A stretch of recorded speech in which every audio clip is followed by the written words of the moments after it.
কবিতা শুনতে চেয়েছি ওকে, বাট এখন আমার 71 বছর বয়স, ভগ্ন কণ্ঠ, হৃদযন্ত্র বিকল, কতটা ভালো হবে আমি জানি না।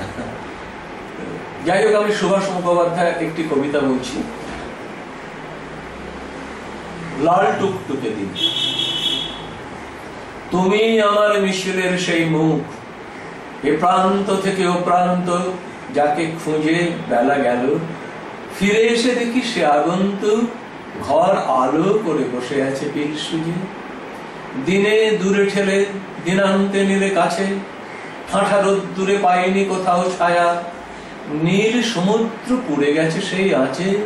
চোখ মুছি ভাবি তুমি স্বপ্ন না তুমি মায়া, আমাকে কঠিন বাহু দিয়ে বাঁধো তুমি, বলুক বুকে অশ্রু জমাট শিলা, দাও তুমি ভালোবাসাকে জন্মভূমি, ঘৃণার ধনুকে আমি টেনে বাঁধিছিলাম।